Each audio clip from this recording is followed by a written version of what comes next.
आज महासभेमध्ये महापौरांनी आम्हाला 1 ते 1.5 तास सार्वजनिक समस्येविषयी चर्चा करण्यासाठी वेळ दिलेला होता.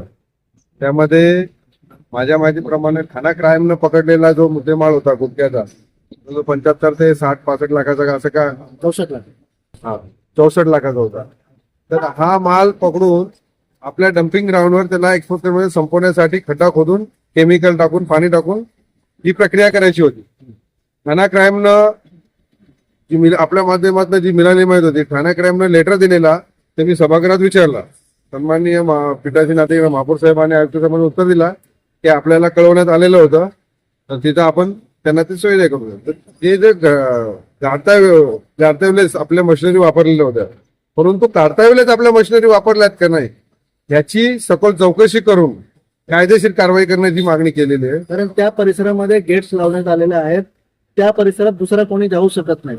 महापालिका व्यतिरिक्त तिथं कोणी जाऊ शकत नाही. त्यामुळे हा संपूर्ण मुद्दा जो गुटख्याचा माल होता तो त्याच जेसीबी आणि पोकलेनच्या सहाय्याने काढण्यात आला आणि टेम्पोमध्ये भरून तो नेण्यात येत असताना नागरिकांनी अडवलेला आहे. बघा, स्थानिक लोकांनी तिथे खूप आंदोलन केलं की असा प्रकार होतोय. त्या लोकांना मारामारी धमकी वादविवाद पण झालेले दिसतात तिथे.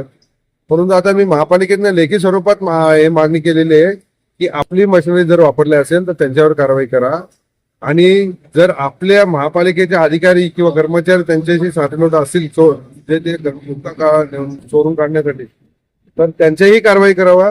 आणि मी आपल्या माध्यमातून त्यांना कमिशनर ऑफिसला, कारण आपले सन्माननीय आमदार रईस भाई शेख हे वारंवार सभागृहात प्रश्न उपस्थित करतात की भिवंडी ही नशेच्या अधीन झाले, भिवंडीचे असले प्रकार घडतात.